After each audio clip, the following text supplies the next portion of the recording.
Good morning, everyone. Thank you for joining us. This is Tammy Hetrick, the President and CEO for Washington Food Industry Association. I want to thank you all for joining us. We have a special guest. I can't thank John Ross enough for everything he's done to support our association and provide us with information. So without further ado, I'm going to introduce him. John Ross is the President and CEO for IGA Incorporated. He's responsible for domestic and global operations for IGA, the world's largest independent supermarket network with nearly 6,000 IGA supermarkets in more than 30 countries worldwide. During his career, John has served as president, MR Promotions Network, CEO, IPG Shopper Sciences, president, IPG Emerging Media Lab. He has held leadership positions with smaller independents and larger retailers like Home Depot, in roles ranging from CMO, store management, merchandising, advertising, marketing, and e-commerce. John's experience spans many industries and areas of focus. He's worked in operations, merchandising, and marketing, new, traditional, and digital media, and analytics and big data for some of the largest brands in the world, including Coke, P&G, Schwab, Publix, Walmart, Chrysler, Fiat, Sony, Bose, Google, AOL, and so many more. He's also helped launch and grow some of the world's largest proprietary brands at retail. So John, we could go on forever. You've just accomplished so much, but thank you again for all you do to support our industry and our members, and welcome. Well, it's great to be here, and thank you for that introduction. I've got a whole bunch of slides to show today. I've got some brand new data, and you guys will be seeing this data for the first time, so I thought it would be fun to show that. So is my screen showing?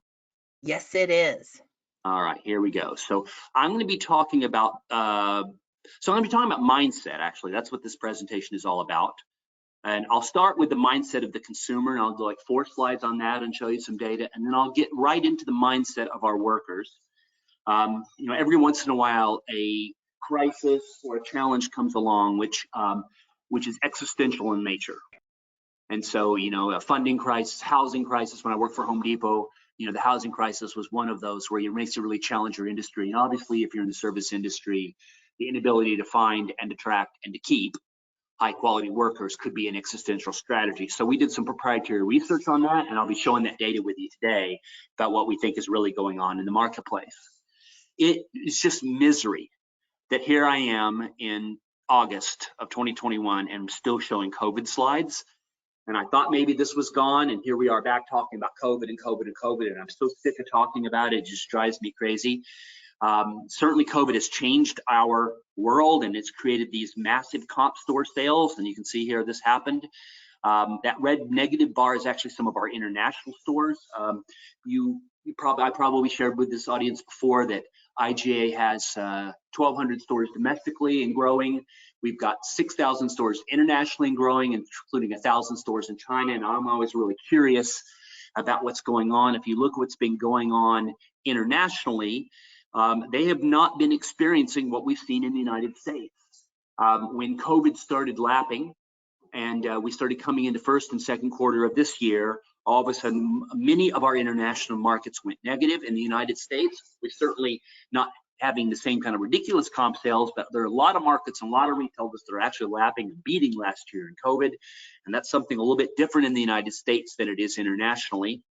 I'll just give you a couple more stats on this, and I'll move into some other data. But one of the things that we have been looking at is when COVID happened, were we receiving share or were we earning it? And if we earned it, would we sustain it? And so we've done a lot of work looking at everything from MasterCard data, looking at e-commerce registration data, and known shoppers through loyalty cards, trying to determine, do we think that we actually grew share during the period of time when shoppers had to eat at a grocery store, eat food from a grocery store rather than a restaurant? And we do believe that we did. And we also believe the largest amount of share that our independent grocers internationally earned was at the expense of the largest retailers. And I'm going to tell you why we think that's true in just a second. But no matter where the retailers are, e-commerce continues to grow at a double-digit rate. And I will say this, that if you were to divide our retailers, so all the IGAs internationally, if you're looking inside their comp stores and you would say, what do the folks that have the highest comps have in common? And what are the things that the ones with the lowest comps have in common? And this doesn't matter whether they're in the US, if they're in a major city like Seattle, or they're in rural West Virginia, or they're in China or Fiji or the Caribbean, it doesn't matter. If you look at what they all have in common, the lowest comps are the ones that failed to introduce digital tools and have not reinvested in their physical plant. And I'm going to talk about why reinvesting in the physical plant seems to make an enormous difference in just a second. But if you look at that group and say, what did they all do in common? And of course, the corollary is the group that's at the top end, the ones with the highest comps in the US and internationally, are the ones that invested in digital. They've shifted their money into more digital marketing. They formed a digital relationship with their shopper, and they've continued to improve their in-store experience. And they all are at the top in doing that, which suggests that the path forward is under our control.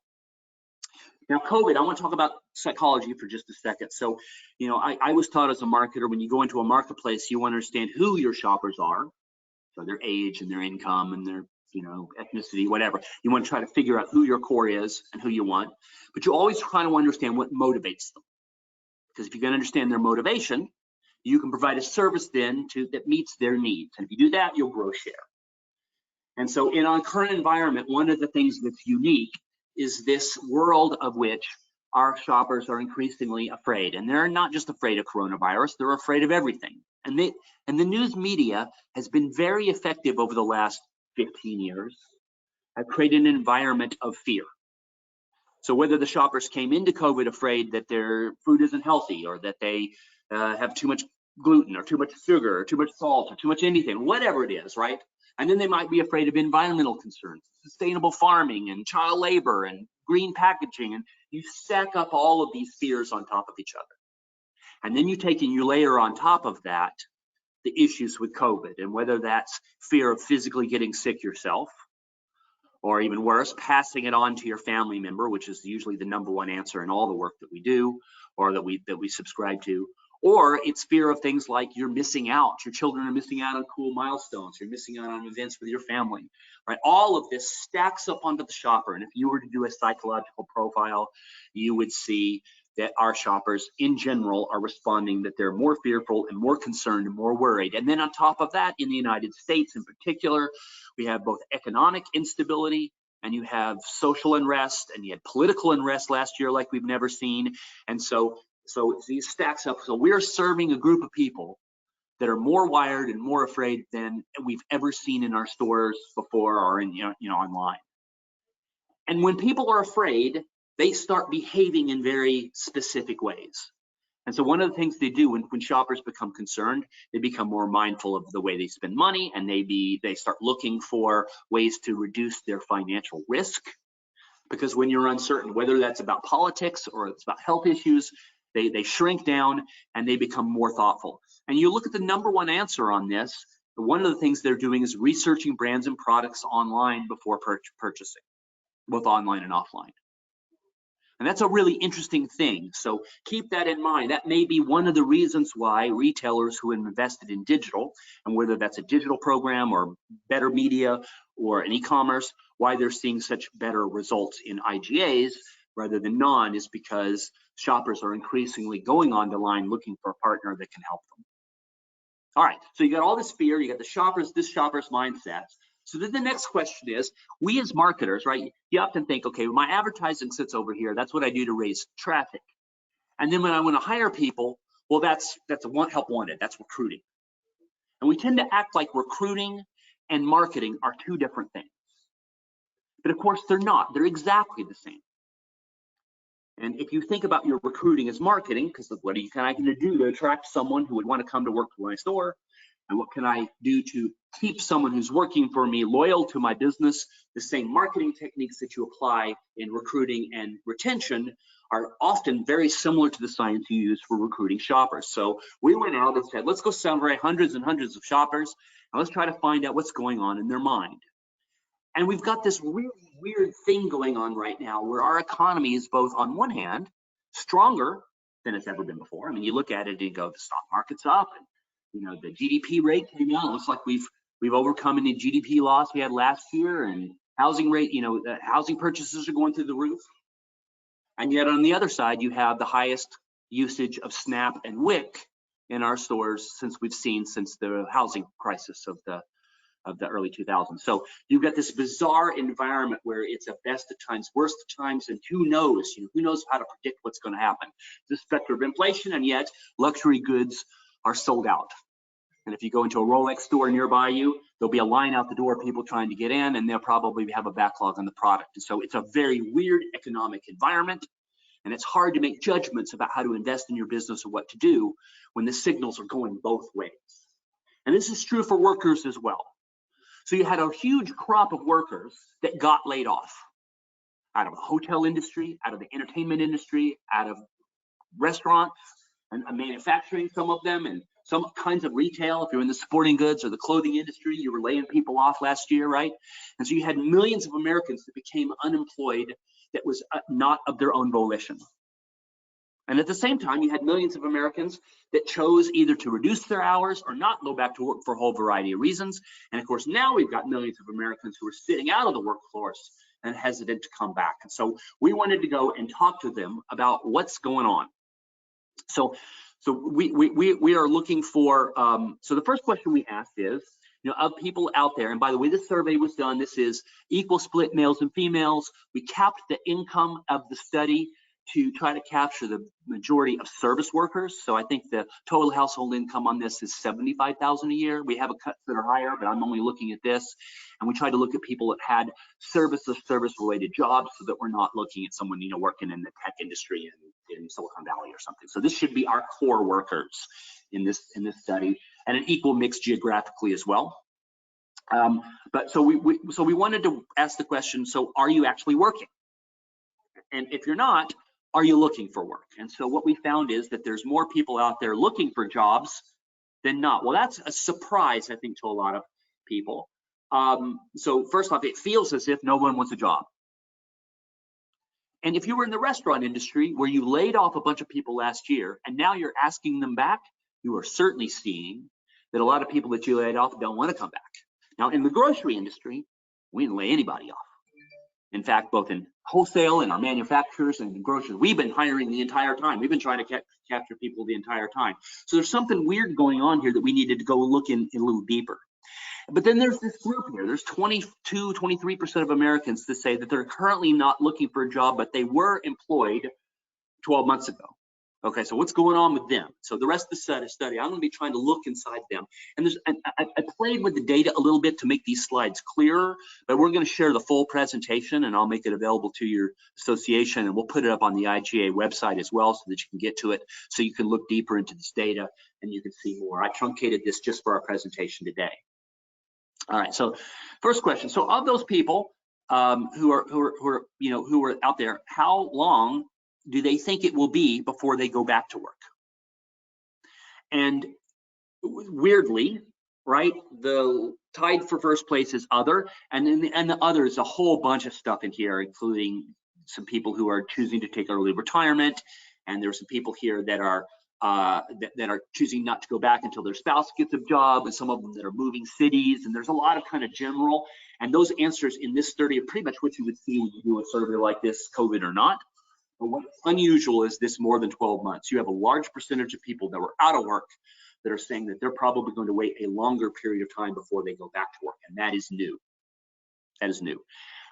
So the other question, now I hear a lot of retailers say this, is that, well, people are being paid to not go back to work, and that's why they're all sitting out. And so we asked this, and you're going to see this come up several times in the study. Is that really the reason? Is the reason why you're not going back to work is because you're getting all these subsidies? And the vast majority of people in here said, no, that is not the reason, but we'll look at that in a second. We'll go that in more detail here. I need my presentation to advance. Okay, so then we say, all right, if you have not gone back to work, but you say you are looking or you're interested in going back, what's the number one reason why you're not? Why would have expect that they would have said they want that they're making government subsidies, unemployment, local available funds, who and over, they don't need the money. And that's what we say to each other, right? You stand and you say, well, you're having trouble hiring, and someone says, yeah, people don't want to go back to work because they're getting paid more. In our study here, less than 20% of the people said, I got enough money right now, I don't need it. Now that's higher, that's way higher than we would have seen if we did a study like this before COVID. And so certainly the government subsidies have allowed some Americans to stay out of the workforce. But if the conclusion you have in your recruiting efforts is that 80% of the people or 90% of the people aren't coming back to work because they are getting government subsidies, you are not understanding the story. Because the reality is the vast majority of these people are not coming back to work for other reasons. And so obviously the number one reason in this study is people who are looking for a better job. So I'll give you some anecdotes alongside this. So a large percentage of people that were employed and then ended up unemployed during COVID are saying, I don't want to go back to doing what I did before. Being unemployed has given me an opportunity, and a tight labor market is giving me an opportunity to look for a better job. And the largest percentage of the service workers in our study here, and remember, this is not tech workers, this isn't attorneys and doctors, this is folks that would end up working in a traditional warehouse or a grocery store in non-management jobs. The vast majority of them have said, I'm taking this opportunity to go look for another job. I'll break that out in a second and talk about what they're looking for in the other job, but that's the number one reason. Okay, so just on this slide alone, if you imagine that you're talking to your store manager, and your store manager says, I can't get people to come to work, and you go, why? And he goes, well, they're making too much money. And you go, well, if that's true, there's nothing any of us can do. If the Trump subsidies and the Biden area subsidies, and this is not a political conversation, right? But if the subsidies, if the local and the national, if that's the reason why, you can't do anything about it. You just got to wait it out. But that's not the number one reason. If these other reasons are, of course, then there's something you can do. And so the question is, how can we position working in a grocery store as a better job for those people who were laid off in the restaurant industry, who were laid off in the entertainment industry, and are said, I don't want to go back into that because I was mistreated or they weren't loyal to me or whatever, right? This insight gives us power and more control than you may think. And I hate businesses where you're completely out of control, and I found that to be an encouraging finding. All right, let's look at the second one. The second number is statistically tied for first place is concerns about workplace safety. So had we done this study before COVID, you can see this orange bar here, this outline bar. That's where you would have seen most people saying they're concerned about workplace safety. And of course, whenever you're talking about hourly workers, workplace safety does turn up. A lot of people that work in factory jobs and warehouses and other things where there are high rates of industries, and that's always a concern. So the workplace safety number has more than doubled. Of course, what they're talking about here is COVID. And this may be invisible to us because unlike a lot of businesses that sent their people home, our independent grocers and our families and our kids and the people who are our virtual families, we've been in the stores all along. We've been out there with more public exposure than anyone else. And you get immune to it, right? I mean, psychologically immune, right? You're wearing a mask, you're out there working, you're sweating, glasses are fogging up, you're hating it. But we were out there probably more visible than any other industry saying, we protect you, we take your health and safety seriously, stand 6 feet apart, we'll wipe your carts down. We were doing all of this stuff. And the fact that we did all of that stuff positions the grocery industry as potentially being a safer place to work than perhaps some other industries that didn't move as fast or didn't take us as seriously. Now, I want you to think about the word safety, and I want you to imagine a virtual tour of your own store. Actually, I want you to imagine you go to eat at a local restaurant, and you walk in the front door of that restaurant, and the tile up at the front is dirty. And you get to the table and the fork has got a spot on it. And you go to the restroom and it obviously hasn't been cleaned for a long time. If you're like most people, what goes through your head is, if they treat their restaurant this poorly, I wonder what the kitchen is like. And in fact, if you want to ruin a great restaurant, make sure it's a dirty eating experience, because people will eat there once and they will not come back because they'd be concerned about food safety. And we know this in our stores, right? If your deli's, gross and you haven't wiped off the counters and the people behind it aren't using their gloves or whatever, I'm just pre-COVID, right? Normally, if you want to ruin your deli sales, be sloppy in it. And if you want to ruin your produce sales, don't call the product and don't work it. And so, but the flip side, if you do, people believe that you're fresher, that you're healthier. If you have respect for your product and your people, then you'll have respect for me as a shopper. And so this point is an opportunity for the grocery industry, right? Because if we're taking their food safety seriously and we take our associates' safety seriously, chances are we take them seriously, and the opportunity both for recruiting people into our business and also to ensuring shopper safety, it's under our control. We got to tell people what we do. We have to market it, but the opportunity here to position our business relative to others is true. And in most independents, you go in, our meat selection's beautiful. You go to the produce area and it's gorgeous, right? And our stores and the people that work there are like our family, and we take care of them and we do the right thing. And our opportunity to address our stores in our recruiting efforts against this tied for first place attribute, right, is in our control, and I love that. This third one is interesting. So about 10% of the workforce says, I would be willing to go back to work. I want to go back, but I cannot find adequate childcare. If you want to look at an industry that was devastated by COVID, and there were many, the childcare industry, the independent childcare in the United States was just destroyed. About a third of the independent childcare facilities closed during COVID and have not reopened. A third, just gone. And many of the larger chains and the public ones are still struggling to figure out how they keep those businesses viable and growing. So the availability for childcare, if you are recruiting and you can position yourself as being friendly to the hours that parents need in order to take care of their kids and still maintain an income, you have an enormous opportunity to recruit here. And flexibility of hours is one thing that retailers can do. You can't make people set their own schedules, but you can certainly position jobs as being more family friendly than someone else. And I love this answer too, because it does allow us to rethink the way we market to prospective employees in a different way. All right, so this is a little bit different. So if we take money out of the equation, and by the way, if you do a survey like this and say, well, what would get you to switch jobs, or what would get you to come to work to go back to work? Money's always the number one answer. So people always just automatically, so you take that out. Now we're looking at this other data. And if you were to say, all right, the job market's hot right now, you've got a lot of choices. What could get you to go back to work, or what could get you to work for one company over another? And this is what they say. And so one of the things that I was worried about is that millions of Americans got a taste for what it's like to work from home.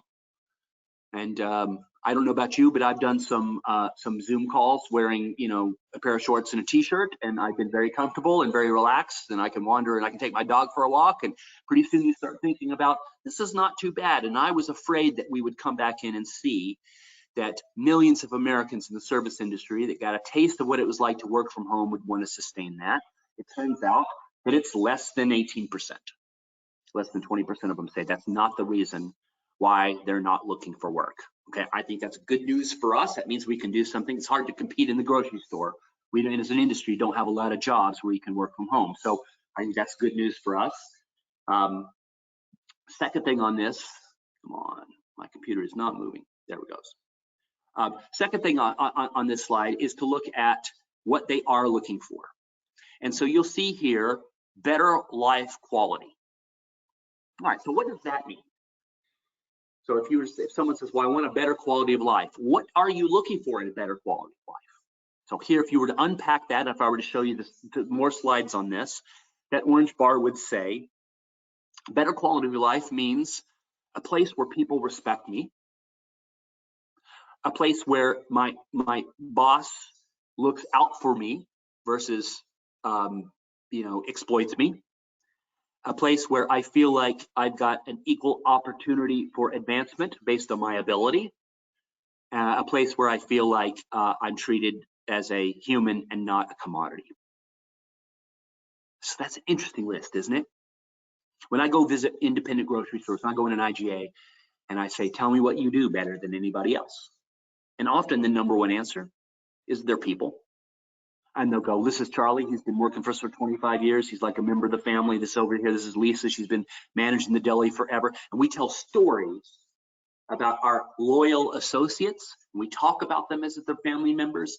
And if they've got trouble going on in their life, we are flexible with them. And if they They leave to go raise their kids and they come back 10 years later and we take them back in. We do all these crazy things that big chains won't do because we treat the people that work for us with respect. So I'd like you to imagine if you were going to write a job, a help wanted ad, using the data that we've been doing so far, how would you write it? Okay, there's a couple of other ones on this list. So look at that blue bar up the top, also tied for first place. Better opportunities. Millions of Americans left their jobs, that they felt like went nowhere, and they say they would go back to work or would go work for one company or another if there were opportunities for advancement. What can I do? What's my next job after the one I get? Or what skills can I learn that will help me to continue to improve my life? Well, in retail, and it depends on the kind of chain that you're in, you often get very different opportunities. There's smaller chains may not have as many as others, but the opportunities to learn a trade, the opportunities to learn a craft, the opportunities to take these skills and go off and work both for suppliers and our distributors and the entire food industry and restaurant. We actually are feeders, grocery stores are feeders into the great general economy.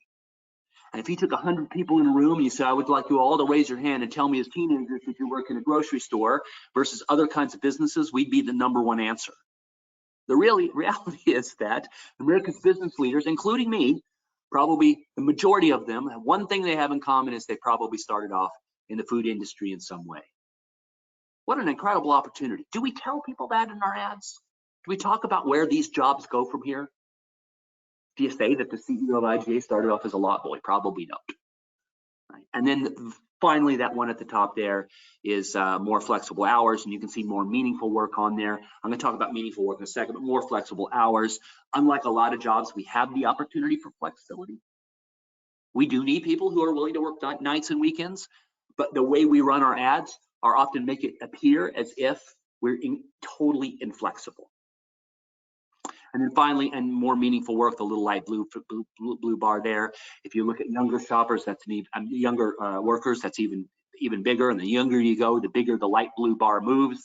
And what they're talking about here is things like a business that takes care of its community, a business that gives back, a business that helps with the hunger, feeding the hungry, a business that cares about recycling and reducing food waste. I'm sorry, I think that sounds like us. Now, originally in this, I had some help wanted ads that I was going to pull up on the screen at this point. And I was going to show the way we run ads. And I chose not to show them because they're embarrassing. They're horrible. And I didn't want to embarrass anybody. But I just pulled some random help wanted ads for the grocery industry. But I'll tell you, the way we recruit online, man, it doesn't reflect what we do, especially as independents. The ads are like, must be willing to work nights and weekends, but must have a great attitude, must not, be a complainer. One ad said, don't be a complainer if you want to work here. Our ads tell all the things we don't want, and we don't sell the cool things that we do. So based on this data, if you were going to sit down from scratch and you're going to write a help wanted ad, I would begin with things like a local business that has giving back and supporting our community, #1. A business that takes care of our associates, many of whom will work for us for 20 plus years that are like a part of the family, is looking for someone to join that family.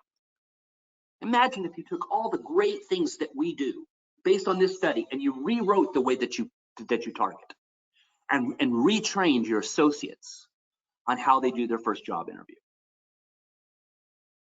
My first boss in grocery yelled at me constantly, every day. He was always screaming at me.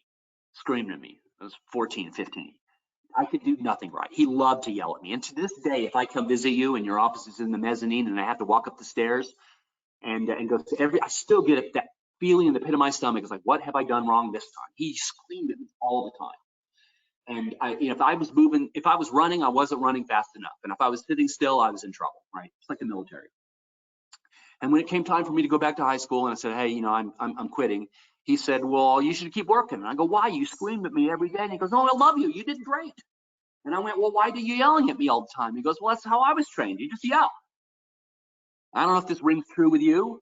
Maybe it was in your family business. Maybe it was your dad or your mom. Maybe it was your first manager, right? But we often, many of us who are baby boomers were raised in a very harsh and very demanding environment in which it was like, if you're lazy and you're not willing to work, you're out of here, right? And that's what you need. You do have to have great work ethic. But today's workers would like a different kind of environment. And you know, the reality is, unlike the big national chains, unlike working for an impersonal Walmart, unlike working for, you know, some impersonal national chain, we have the ability to treat our associates. We do. We treat them with respect, and we do all these incredible things. And while we can't help them work from home, we can help them get their career started. We can help them get basic training that can lead them to jobs all through the entire food industry. And if they choose to stay with us, you know, they'll end up as a part of our family in a way that no other kind of channel will go. And of course, we can make the offers flexible. We can help young parents figure out hours that will make them work so they can deal with it until they find childcare. There's so many things that we can do. So if I were an independent grocer, if I owned my own store today, and I was going to write it, I would have to pay attention to all this stuff. And you know, the reality is, all service industries, we were hiring to find people before the pandemic started. That was often the number one or number two issue that retailers would say when I go visit them before COVID. I mean, it certainly made it worse, but this is not a new trouble. And if we had problems before attracting people, and now the job market's hard, we have to rethink the way we recruit. And we have to begin marketing to potential job recipients rather than you know, just running help wanted ads. And that includes rethinking our mindset. Because while government subsidies absolutely have affected a percentage of workers out there, you saw the numbers, the vast majority, 80% of them, are not coming back to work in our channel because they're making too much money. Vast majority of them because they're out there rethinking about what's a good job for them and their family. And then, of course, you have this issue here. More money is important, but it's not the primary job. Workplace safety and more job opportunities and the opportunity for advancement and all of these things that potentially we could rethink the way we recruit, that could be real opportunities for someone coming into our channel. So, summary here: change the way you market. We're marketing, we're not recruiting. We're using marketing tools. We're romancing our jobs. Always tell the truth, but we're romancing our jobs, and we're willing to listen to what they're looking for and figuring out a way to help them. And then this idea of don't sell the job that you're going to get today, but sell the job that the opportunities you have for the future. So you come in as a lot boy or a bag boy or a bottle boy or whatever you call it, and you can work your way up to assistant store manager and district manager, and that might lead you to a senior level job. You know, what I would do is I'd ask all of the vice presidents at the manufacturers and the wholesalers where they started out, and I would say, here's all the people that supply us that started out their life working in a basic grocery store that all made these big things, and here's all the owners that ended up owning their own business because they started out learning these skills in the grocery business. It's a great industry. And that would be a different way, perhaps a more thoughtful way to recruit today. And then I think you have to address workplace safety concerns up front. If shoppers are afraid and workers are afraid, then they're going to stay out. And so to the extent that you say we're going to treat your safety seriously, and right now you see Walmart, you see Target, you see Office Depot and Home Depot, and see all these people going back to masking and the rest of it. There's two ways to think about how you talk about that if you choose to implement those policies in your store.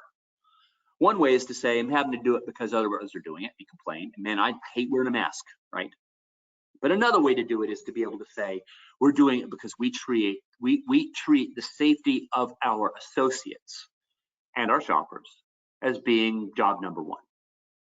And you do that, that's a recruitment opportunity, and I would put that in line 2, 3, or 4 of my recruiting ads to say, we're going to treat your safety seriously, and that will allow you to compete with other businesses out there that haven't thought about how they bring people back.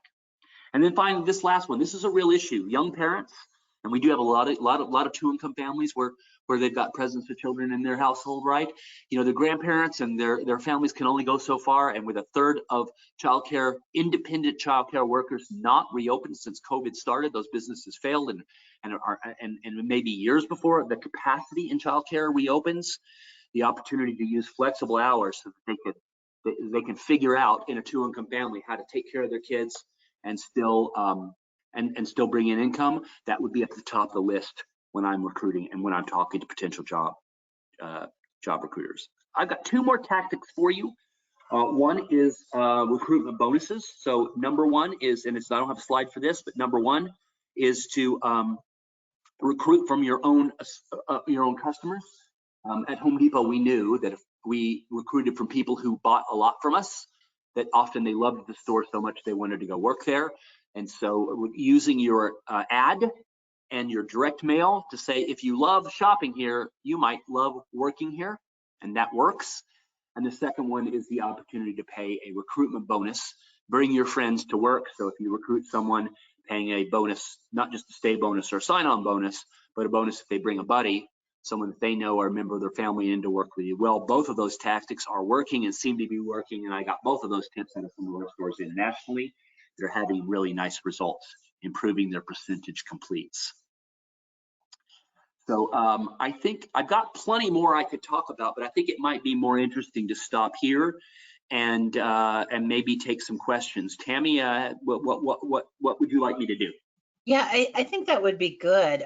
This is such a great amount of information, and I'm gonna unlock everyone here so they can start asking you some questions. Let's see.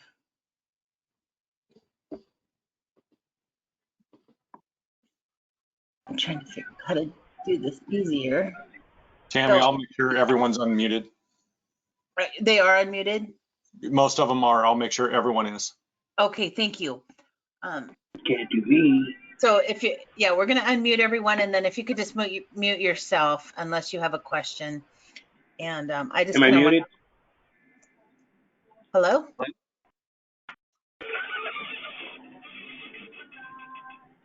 David, did you have a question? No. Okay. We'll mute David, and then David, just let me know if you have a question. Just raise your hand. No, I think this is so helpful, John, and it does tie in with some of the things that we've been trying to do here, and really pushing, the education foundation and the work that we do, the scholarships, to give workers an opportunity in, grocery and convenience to move up. And so this really ties in with that. And I think, my question was going to be about young workers, and you did touch on that. We're not seeing a lot of the young workers come in like we have in the past. And I think it is still that safety concern. And so I think you made a good point about the safety concern. And I'm just wondering, have you heard anything around that, around the younger workers really not entering the workforce right now? So safety concerns goes across all demographics. Mm-hmm. And so, and by the way, it does vary wildly by region as well, as evidenced by, say, for example, the different vaccination completion rates by state. So, safety concern is an issue with all age groups. With younger workers, there's two things. So one of them is a sense that I'm going to work for a company that does meaningful work. And so why that's not a reason why they haven't come back. That's a very high attractor for them to go into the workplace and to feel like that they're doing something. So, when I go visit an independent and I answer the following question. So when someone comes and says, hey, they need a donation food for their charity, or their Girl Scouts want to sell cookies outside of the store or whatever, local church, local baseball team, who do you say no to? The number one answer from our owners is nobody. All right. We support everybody. We support our community. But if you say, then my next question is, well, how would anybody know? And occasionally they'll have some plaques behind the register, but we are a very humble culture. The independent grocers as an aggregate, a very humble culture, and we don't ring that bell loudly. That's a real opportunity. So if you were to say in your job interview or in your ad, we are the leading, supporters of the community. We give back. We feed the hungry. We do all that stuff that we do. It will be very attractive to young customers. Yeah, that's great points for sure. Is there any questions from anyone? I think Carolyn Wyatt may have a question, Tammy. Oh, good. Carolyn? It's typed in here. What is your take on offering same-day pay? Is that a benefit you have evaluated? We did not ask that question in the research. I know that some retailers are doing it. It's certainly the kind of thing you could experiment with. I think that I expected the research to come back and say that I really expected pay to be a way bigger deal for two reasons. I expected it to be a bigger deal because you have a lot of low-income families that got a taste for some cash windfalls they'd never seen before, and that might be causing people to be more money motivated. But I also thought it would be a bigger deal on what came up on this because of a hidden financial insecurity amongst lower middle and lower income consumers, and we know it's happening because you can see our WIC and SNAP percentages in the store going up. So even though the economy looks good on the surface, there's a lot of people out there that are on really, really shaky grounds. I thought it would come up as being a bigger deal. Now, I do know that some of the signing bonuses and the stay bonuses and the rest of those have been effective of generating leads, and you'll get more recruits in. Whether it's generating higher quality people who come and sign on and stay, I do not know. I don't have good data on that, and I'm a little suspicious that it does. I do know that most of our retailers are saying that they're accepting people they would have never accepted before, that they're lowering their standard because the available supply is so poor. And so I'm a little worried about some of those financial instruments generating a short-term hiring spike that doesn't end up solving your problem long-term.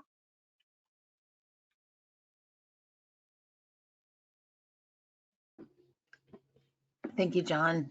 Any other questions for John? So John, you did say you had some more information to share. So I guess, do you want to go ahead and share that? So I'm going to jump out of this and I'm going to go over something else. So another question you might ask is, why are people fleeing? Or what is it about their previous job that makes them not want to go back and work there or in that industry? And so this is some data we all have to pay attention to. All right, so net promoter score is you take all the people that love you and you subtract all the people that don't out and you get a promoter score. And you would want your net promoter score to be positive. So if you say, we do a net promoter score for IGA retailers, and we say, hey consumers, what score would you give your IGA on customer service? And you take all the 4s and 5s, people gave scores of 4 and 5, and you subtract all the people out that gave a 1 or a 2, and that gets your net promoter score. So, going on right now, the question is somehow retail worse than other industries? Like are people feeling different about us versus going to work in distribution or going to work in manufacturing? Okay, so the good news is grocery's not suffering any worse. The bad news is that we're not doing so great. So American workers right now are more dissatisfied with their jobs or the industries that they were in than ever before. And by the way, this trend is not new. So before COVID, you had this growing dissatisfaction with the place that you're in. Now we can blame a lot of things for this. You could say, we got an increasingly entitled culture. You could say young people today don't have the work ethic that they want. You could say young people have unrealistic expectations when they come into the industry. And maybe some of those things are true, but I will tell you, if you cut this across all age groups, you see the thing. And so American workers are increasingly dissatisfied with their work environment. So that's the environment that we're in. You would hope that the retail industry would be better. I was afraid it would be worse. It's not. So then the second thing is, so if you look at it, we've got this really weird thing going on. So while we're generally kind of not very satisfied in the aggregate, right? We do have a large percentage of people in the retail industry that do actually end up loving their jobs. And it's way greater than other industries. Well, what's in this green group? If you deconstruct this and you say, what's going on with these folks? And you might say flexible hours. You might say working for a family business, and you might say, I love working with people, and you could kind of story your way into the very satisfied column. And it turns out that, before I get this, it turns out that the retail industry, more people are satisfied about being in the retail industry than just general, because their boss, the relationship with their boss is one where they believe that they treat them as a human and treat them with respect. So compared to all other jobs out there, apparently your retail store manager, your assistant manager, your head cashier, apparently they're the #1 driver in employee satisfaction versus others. So learning this, if you were saying some random teenager, hey, have you considered going to work for retail? And they go, no, you can go, well, retail's got all these opportunities, and you get to work for a company that actually takes care of its community. You do meaningful work, and the skills you learn can take you as far as you want to go. And in fact, it can take you into, you can go run these major corporations one day, or you can do whatever you want. And retail's flexible hours, and you can, right, all the things we would say, knowing that the most important piece that will keep them involved in our business is going to be the quality of their assistant store manager and store manager. And knowing that workers can talk to each other through just social media and things like Glassdoor and these sites, where workers get together and talk. The #1, what Glassdoor will tell you, Glassdoor.com, that does employee satisfaction surveys, the #1 thing that will tell you is the relationship with your immediate supervisor is the #1 thing that drives employee satisfaction. #1, way more than income or pay or the rest of it. So now the question we have to say is, how much time, how much energy are we putting on making sure we've got trained, managers and making sure that they're doing the job that's right. So I know that the industry associations, IGA offers sales training and sales development for first-time managers and store managers. We give those classes away to NGA members for free, and I'm sure we can do something for your state association, making sure that we've got people that are coaching and developing is not only a great way to attract folks, but it's also a great way to keep it. And that's under our control.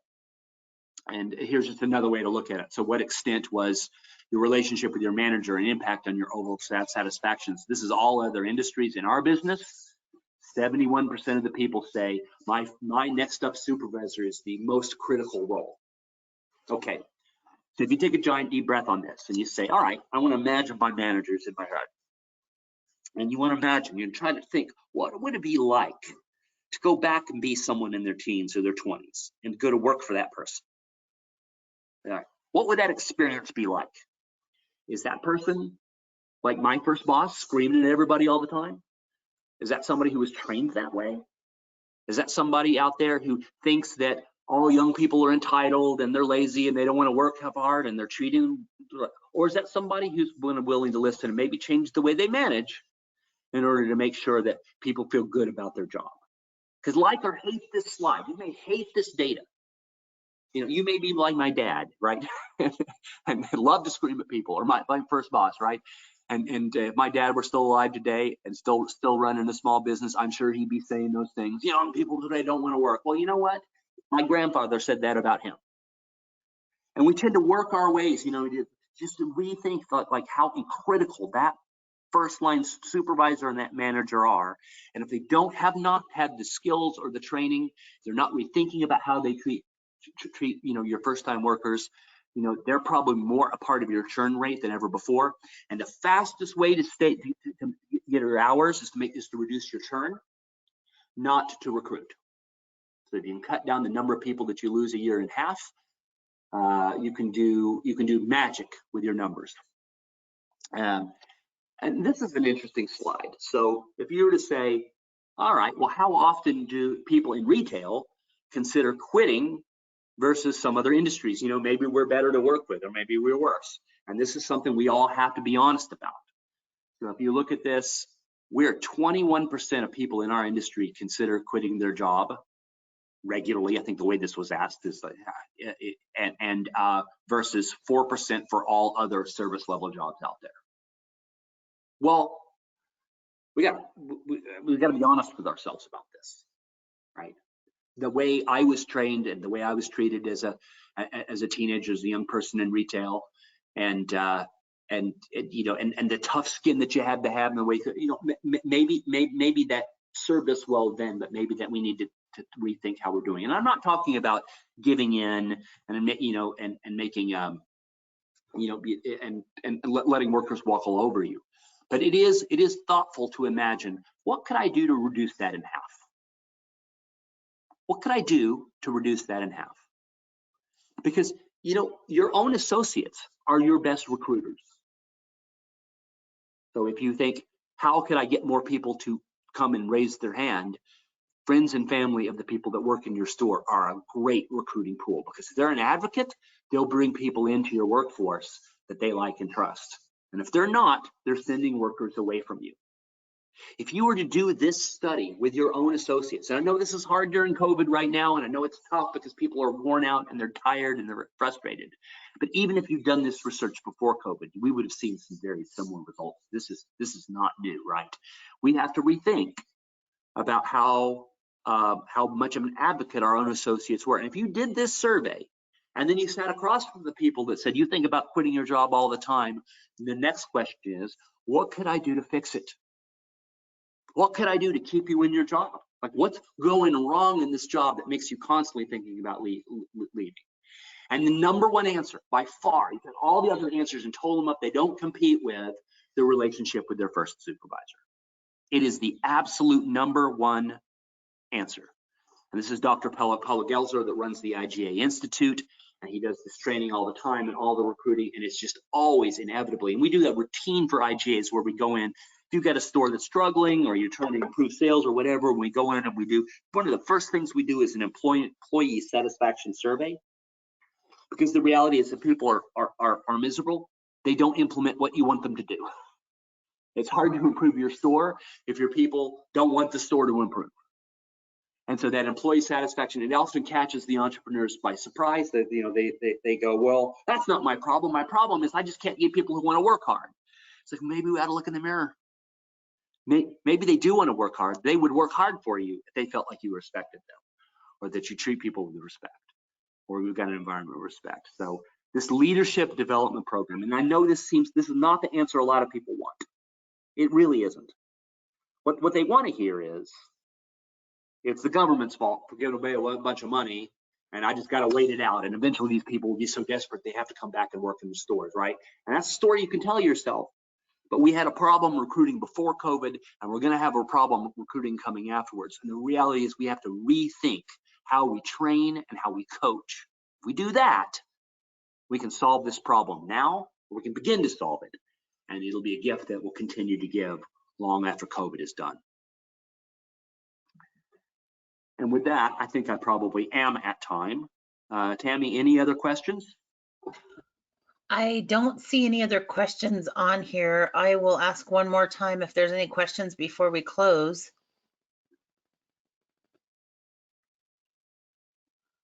Well, John, this was really informative and certainly interesting and eye-opening.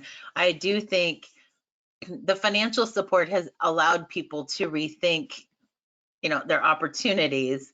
But I also think that people's time at home has also had them look at their family dynamic.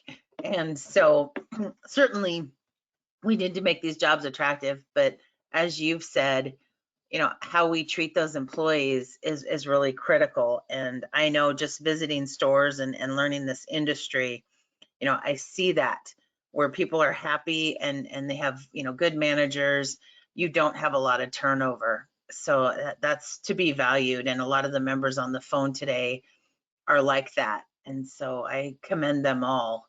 And we'll make sure it's recorded for everyone as well. Yeah, go ahead.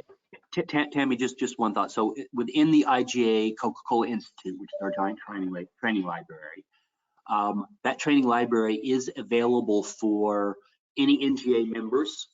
And if you're an NGA member, they can do it free. I'd be glad to work out. Maybe we can make a couple of the courses available for your membership as well. Whether you're an IGA or whether you're just an independent, this is an existential issue to our industry.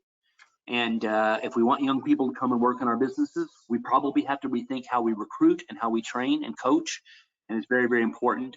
But I will say one last thing is that if we have this program called Weighted Care, and it's basically if you find out you've got a problem, you send your store managers through this course and they come out the other side. And I always want to look, what happens? Sales go up. Comp sales go up somewhere between 100 basis and 300 basis points because happy associates recruit more better people in the store, and your churn goes down, which means you have fewer missed hours and you have better people working in your aisles, and sales goes up. So there's a financial incentive to addressing the learnings from the study here, and it shows up really, really fast. So I know there are other industries and other places where you can get that, whether you get it from us or somebody else. I would just say now's a good time to be thinking about that. Great, John, thank you so much. And yeah, we'll try to get all these resources together and get them on our members only site for all of you, along with this presentation. That way you can share it with others within your organizations. So if there's no other questions, I just want to thank John again so much for all your time and the valuable insight that you share with us. And if anyone has any questions or follow-up, please let me know. And thank you. Have a great day, everyone.